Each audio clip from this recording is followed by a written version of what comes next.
हो का? जय महाकाल. जय महाकाल. महाकाल दर्शनाचं पुण्य काय? आज सोमवार आहे. सोमवारच्या पावन पर्व काळावर 12 ज्योतिर्लिंगापैकी एक ज्योतिर्लिंग, सप्तपुऱ्यापैकी एक पुरी, मोक्षदायिनीपैकी एक मोक्षदायिनी, आणि यात महाकाल आपल्याला देवाचं दर्शन झालेलं आहे. सकाळी क्षिप्रा नदीचं आपण स्नान केलं, आज दर्शन झालं. नदीवरची आंघोळ नसते, नदीवरचं काय असतंय? स्नान. आंघोळ असते ती घरात.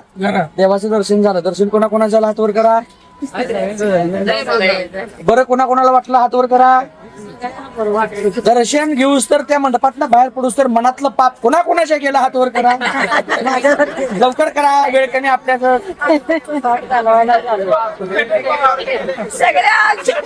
आता एक करायचं, जसं मंदिरात देवातल्या मनातलं पाप सगळं गेलं तर फक्त देवच दिसत होता, आता गेल्यावर बी तसंच करायचं. माझं तुझं व्यजन तेजन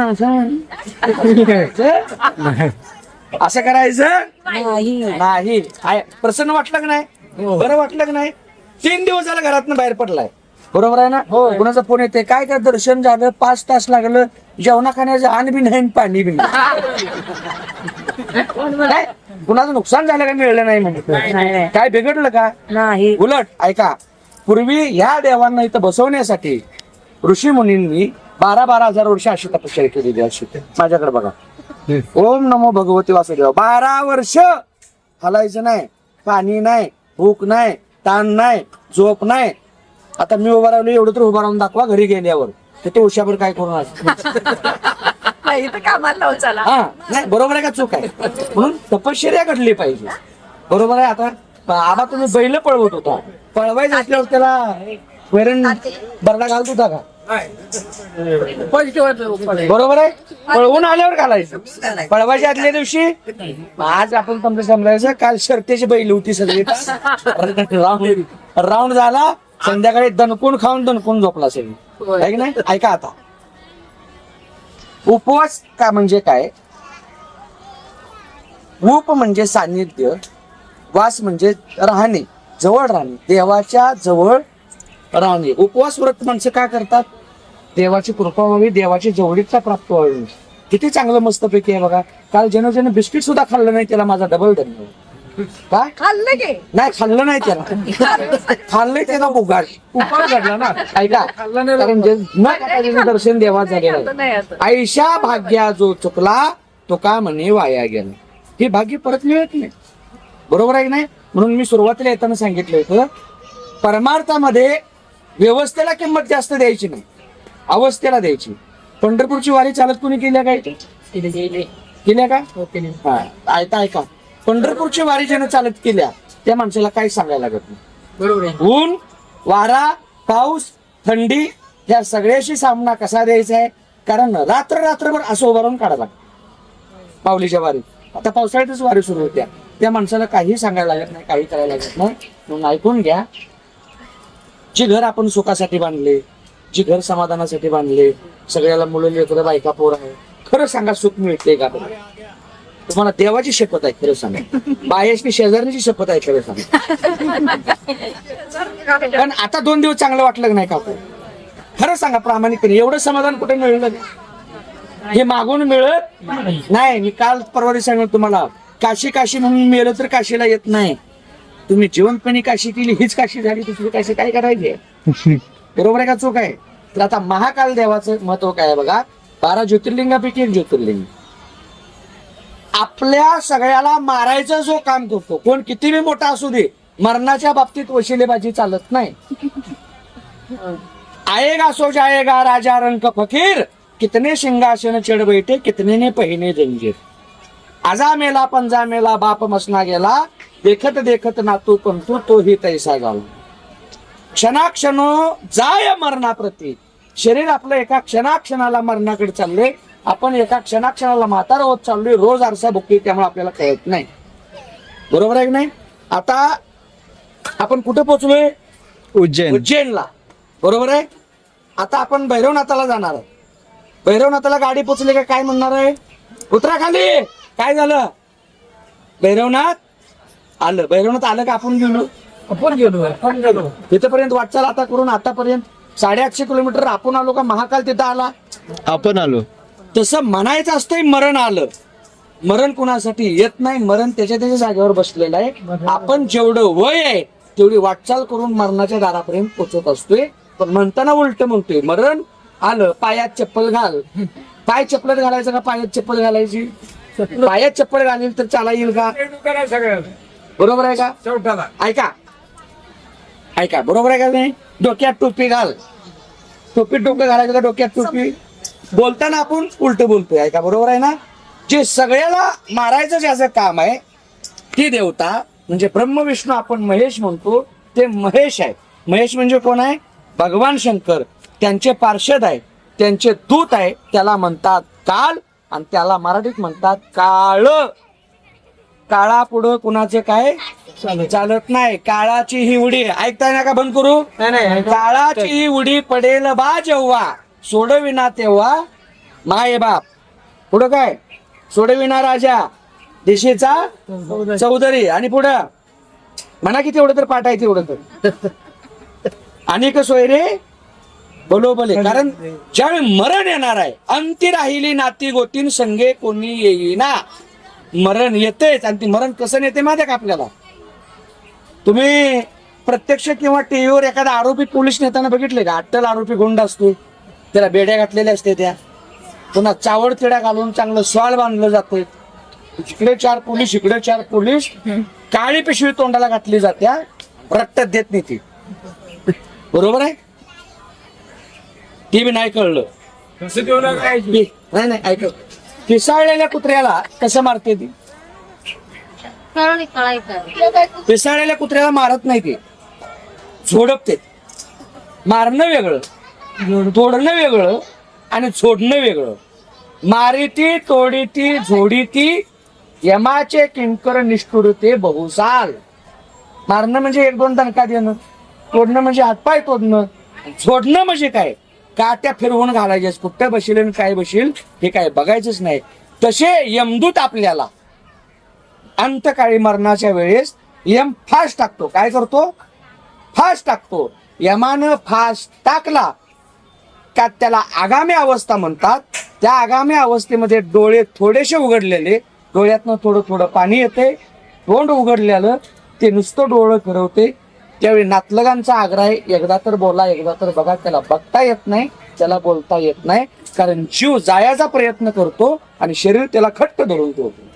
जाऊ नको जीवा, जाऊ नको जीवा, जाऊ नको जीवा. का जाऊ नको? ते शरीर म्हणते येताना तून मी सोबत आलो, येताना तून मी सोबत आलो. तर आता जर तो मला सोडून गेला तर या 7 कोटीच्या बंगल्यात मला 7 तास सुद्धा कोण ठेवत नाही. काढा काढा म्हणते असे झाला उशीर. मरणाची लक्षणं 1 वर्ष आधीपासून कळतात. सांगू का? ध्यानात राहील का तुमच्या? काय सांगितलं तेवढं तर ध्यानात राहायचं. ऐका, आता इथं सांगावं लागेल, ही महाकालाची नगरी आहे. ऐका, पूर्वेला सूर्य उगवला सुशांत, नैसर्गिकरित्या आपली सावली पश्चिमेला पडते. रोज सावलीकडे बघायची. एखाद्या दिवशी आपली सावली दक्षिणेला दिसली का ओळखायचं 1 वर्षानं गाव सोडायचं. तो वर्षच देण्यात राहणार नाही. 6 महिने असा. किती? 6 महिने सांगतो. तुम्ही नदीच्या पाण्यात, तलावात, ओढ्यात गेला, पाणी हे प्रतिबिंब दर्शक आहे. जसं आरशात तोंड दिसते तसं पाण्यात तोंड दिसते. गुडघ्या एवढ्या पाण्यात उभं राहायचं, आबा पाणी हलू द्यायचं नाही, आणि त्या पाण्यात आपलं तोंड बघायचं. जेव्हा आपण पाण्यात तोंड बघणार आहे, पूर्ण शरीर सगळं दिसतंय, फक्त मानच अशा हलताना दिसत्या, त्यावेळी ओळखायचं. अर्ध्या तासात की आपलं अर्ध्या वर्षात, 6 महिन्यात मरायचं. नाही देणार राहत 3 महिन्यात सांग. आंघोळ करताना तुम्ही सगळेजण आंघोळ करताय. आंघोळ करत असताना बादल्याच्या बादल्या पाणी आपण अंगावर ओतून घेतलं. मराठी आहे का तुम्ही? बसून ऐका नाही. बादल्याच्या बादल्या पाणी आपण ओतून घेतलं अंगावर, ऐका. पण छातीचा भाग आणि 2 खांदे कोरडे राहतात, त्यावेळी ओळखायचं. 3 महिन्यात मरायचं. किती? 3 महिन्यात. त्याच्या पुढचं सांगतो नाही ओळखली 1 महिन्याचं. ध्यानात राहील ना? 1 महिन्याचं. संध्याकाळचा पहिला प्रहर आहे. पहिला म्हणजे 6 ते 9. तुम्ही पूर्वेला तोंड करून घरामध्ये बसलेले आहे आणि दक्षिण दिशेला तुमच्या डाव्या बाजूकडनं 3 वेळा पाल चकचक केली का ओळखायचं आपण एका महिन्यात जाणार. बरोबर. हे बी नाही देण्यात राहत 15 दिवसाचं. किती? 15 दिवसाचं. पहाटेच्या वेळेस 3 ते 4:30 या वेळेत घराच्या दक्षिण दिशेला आपल्याकडं तोंड करून जर पिंगळा ओरडलेला आपण बघितलं, एकच पाहिजे, तर ओळखायचं 15 दिवसात मरायचंय. आता त्याच्या पुढचं सांगतो, ध्यानात राहिलं असं. प्रत्येकाला 2 बोटं आहे ना, अशी 2 बोटं करा प्रत्येकानं. सगळेजण करा आबा आबा. सगळ्यांनी बोटं करा अशी. आता ऐक करायचं, ही बोटं दोन्ही आपल्या कानात घालायची. ऐका थांबा अजून. तेव्हा आपल्याला बाहेरचं ऐकायला येत नाही, पण एक आतल्या आत गुई करून आवाज येतो का बघा. घाला दोन्ही कानात अशी. दाबा कर की तुम्ही. मग हे कोणची वेळ धरू? काढा. येत नाही? येत नाही म्हणजे ऐका आबा, हे रोज हे आवाज घुई करते. हा आवाज दुसरा कशाचा नाही, हा आवाज ओंकाराचा आहे. हा आवाज ब्रह्मांडाचा आहे. मी कुठला महाराज तुम्हाला सांगणार नाही, माहिती नाही कशाला सांगते. ऐकून तेवढा अभ्यास पाहिजे ना, बरोबर ना. हा अभ्यास ब्रह्मांडाचा आहे आणि तो ब्रह्मांडाचा आवाज ना, त्याचं नाव आहे ओंकार. काय नाव आहे? लाल टोपी. ओंकार. तो ओंकाराचा आवाज या दोन्ही कानाच्या मध्ये आपला मेंदू आहे, त्या मेंदू मध्ये घुमत असतो. दोन्ही बोट रोज घालायची. त्या दिवशी आवाज बंद झालाय त्यावेळी ओळखायचं 9 दिवसात मरायचं. किती? 9 दिवसात. काने घालून या बोट नाद जो पहावा, न दिसता जाना 9 दिवस. किती दिवसात? 9 दिवसात. त्याचे बी पुढे या. आता वेळ कमी आहे ना, विज्ञान युग आहे. असं वर बघा, हे आपल्या भोवळ्याचे केस आपल्याला दिसतात. बघा बराच आबा, बघा बराच. आपल्या स्वतःच्या भोवळ्याचे केस स्वतःला दिसतात असले तर दिसतेत का? नाही. असं वर बघायची, ही भोवळ्याची केस आपल्याला दिसते. ऐका, हे भोवळ्याचे केस आपल्याला दिसे ना का त्यावेळी ओळखायचं 5 दिवस. भोवळ्याच्या गाठी न दिसता जाणार आयुष्याची गणना 5 दिवस. पण ऐका, पण महाराज ऐक पुन्हा विचारतो, प्रश्न तास पूर्ण ऐका. भोवळ्याची केस बघायची, नाही दिसले का 5 दिवस आपण जगणार आहे, एवढं लक्षात ठेवायचं. तिथनं पुढं माझ्याकडे लक्ष द्या. डोळे झाका, डोळ्यावर बोट ठेवा. लाल, हिरवी, पिवळी, निळी चक्र दिसते बघा. आबा बघा, हे चक्र दिसायची बंद झाली का ओळखायचं 3 दिवस. किती? चक्र दिसत नाही त्यावेळी ओळखायचं 3 दिवस राहायचं आहे. आता ऐका, आता सगळ्यात महत्वाचं सांगतो. असं तिरकं बघा, आपल्या नाकाचा शेंडा आपल्याला दिसतोय. दिसतोय का आपला आपल्याला? ऐका, ज्या दिवशी नाकाचा शेंडा दिसत नाही त्या दिवशी ओळखायचं उद्या सकाळच्या नाश्त्याला आपण नासागरीचे अग्र न दिसता नयनी, मना त्याचे दिनी रामकृष्ण, ज्ञानदेव म्हणे हे साधूचे लक्षण, अंतकाळ आपण जाणावी. मी आतापर्यंत सांगितलं माझ्या पदरचं नाही, माऊली महावैष्णव ज्ञानोबरायांनी त्यांच्या अभंगाच्या गात्यामध्ये हे मरणाची लक्षणं लिहून ठेवलेले आहेत. लिहून का ठेवली? आता तर सावध व्हा. बरोबर आहे ना. आपण बोलताना म्हणत असतो, काल आम्ही बसलो की एकत्र बोलत बसलो, मेलं कळलंच नाही कसं. हेच काय, कधी मरील क्षणभंगुर नाही भरवसा. माशी माहिती आहे ना, माशी महिला मंडळ. चिमणी घ्या, कोंबडीचं पिल्लू घ्या, कावळा घ्या, कबूतर घ्या, पोपट घ्या, घार घ्या, प्रत्येक पक्षी उडताना त्याच्या पंखाची हालचाल आपल्याला दिसत्या. आबा, पंखाची हालचाल दिसत्या. महिला मंडळ मला सांगा, स्वयंपाक करत असताना माश्या स्वयंपाक खोलीजवळ असते ते प्रत्येकाला माशी परिचय यायचो. माशी ह्याच्यावर त्याच्यावर बसत्या.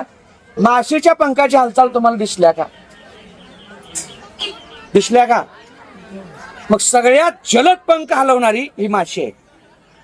पण माऊली म्हणते त्या माशीला पंख हलवायला वेळ लागतोय, पण मरायला वेळ लागत नाही. माशी पाक पाकडे तवही सरे. म्हणून ऐका, आता आपण केलेलं कर्म, आपण केलेलं पाप, आपण केलेलं पुण्य, आपण केलेलं कार्य आणि आपण केलेलं धर्म हे आपल्या सोबत येत असते. मेल्यानंतर आपण हे स्थूल शरीर आहे. हे पेटवायसाठी पुरायसाठी आपल्याला ताब्यात दिलेलं आहे पंचमहाभूतानी. त्याला विल्हेवाट 3 पद्धतीने केली जाते, चौथी पद्धत नाही. एक ते प्रेत गंगेत प्रवाहित करणं, दुसरं डबरं काढून पूर्ण, आणि तिसरं बडागणी देणं म्हणजे अग्नीच्या स्वाधीन करणं. हे 3 प्रयोग सोडून दुसरा प्रयोग शरीराचा नाही. मग सूक्ष्म शरीर दिलं जाते आणि तिथं चित्रगुप्त नावाचा CCTV आहे सुशांत. ते आपण जन्माला आल्यापासून आपण मरेपर्यंत काय काय केलं त्याचा सगळा 7-12 वाचून दाखवते. तिथं यमधर्म ठरवणार त्याला कुठली शिक्षा द्यायची आणि ती शिक्षा भोगावीच लागते. वाईट काम केलेलं असलं 27 नरक आहे, त्या अनुषंगानं ते नरक भोगावं लागतो. चांगलं काम केलं 27 स्वर्ग आहे, त्या अनुषंगानं तेवढे स्वर्ग भोगावे लागतात. अंतकाळी कैलासात बी चांगलं काम केलं, 1 नंबर झालं. सत्यलोकात चांगलं झालं, गोलोकात चांगलं झालं, साकेत लोक चांगलं झालं, वृंदावन चांगलं झालं. तर सगळ्यात सरते शेवटी मग वैकुंठ भवनी घर केले, पुन्हा मरण्याची भानगड पडत नाही. सगळ्याचं आडनाव वेगळं आहे, पण माऊली सांगतात सगळ्याचं आडनाव एकच आहे. काय आहे? कर्मकर. म्हणजे जन्माला ये, कर्म कर, मर, आणि जन्माला ये आणि कर्म कर आणि मर. किती वेळा जन्मा यावे, किती व्हावी फजित. ही आपली फजित आहे, दुसरं काय आहे का? फजित आहे. म्हणून आता ऐका, तो काळ कुणाला सोडत नाही. काळाच्या बाबतीत वशिलेबाजी चालत नाही. बरोबर आहे ना? नरेंद्र मोदी साहेब, तुम्हाला उदाहरण सगळ्याला ऐकून माहित आहे, बरोबर आहे ना? आई आजारी होती, आईला भेटायला आले, फिरवलं, औषधोपचार सगळे केले, साहेब दिल्लीला निघून गेले आणि पाठी म्हातारी मी. मला सांगायचं आहे काय, देशाचा पंतप्रधान आहे म्हणून मरणाच्या बाबतीत वशिलेबाजी चालला का? कोरोनाच्या पिरियड मध्ये राजू सातव आमदार येता मेला. गोपीनाथ मुंडे सत्कार करायला जे हार लोकांनी घालून ठेवले होते विमानतळावर त्यांचं आगमन स्वागत करण्यासाठी, तेच हार प्रेतावर घालायला लागले. बरोबर आहे का चूक आहे?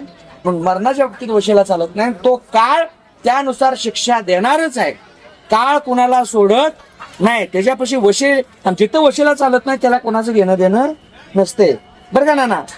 त्यामुळं आपल्याला काळ सोडणार आहे का? ती मोठ्याला सोडलं ना, आपल्याला सोडणार आहे का? नाही सोडत. तर याचं उत्तर आहे का? मग त्या काळाचा हा महाकाळ आहे. त्या काळाचा हा महाकाळ आहे. मग काल उसका क्या बिगाडे जो भक्त हो महाकाल. सोमवारच्या दिवशी पाहून, आता तुम्हाला भूक लागते म्हणून, नाहीतर माझा विचार होता तुम्हाला उपवासी दर्शन करून येत नाही. याचा एक संधी आहे, याचा एक प्रयोग आहे. जर द्वितीय प्रहरापर्यंत म्हणजे ऐका, बोल नका, 12:30 वाजेपर्यंत तुम्ही फक्त जलावर असाल, म्हणजे पाणी पिऊन असाल, काही खाल्लं नसेल, बरोबर आहे ना, कोणत्याही वाईट ठिकाणी तुम्ही गेला नसेल, आणि महाकालाचं दर्शन सोमवारच्या दिवशी झालं, तर मी आता तुम्हाला सांगितलं त्रास देणारा काळ, त्या काळाची भीती त्या माणसाला राहत नाही. पण आम्हाला पोटाचं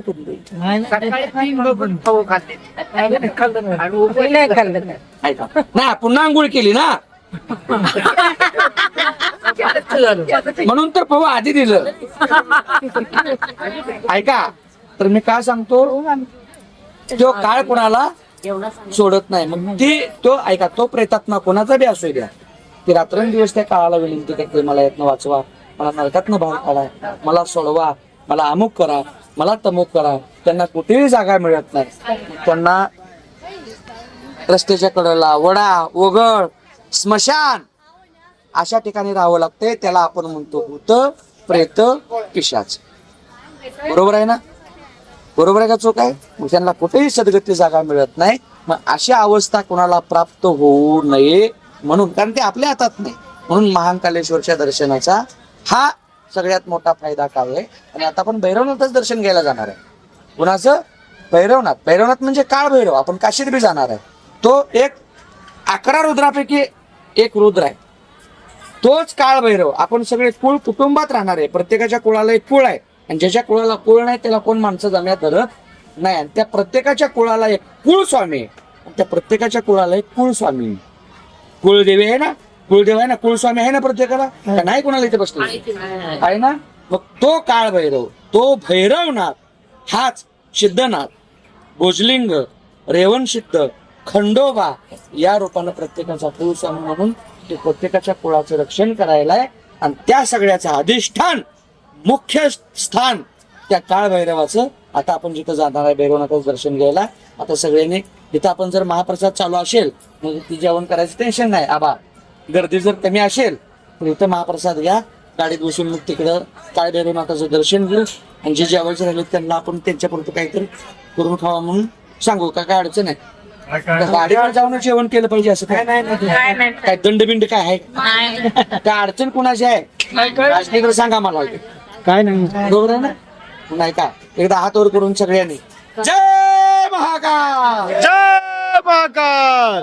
पार्वती पतये हर हर महादेव. कुंडली कबरधारी विठ्ठल श्री ज्ञानदेव तुकाराम भगवान की जय. ईश्वर महाराज की जय. तुकाराम महाराज की जय. बोलो सब संतन की जय. जय. धन्यवाद.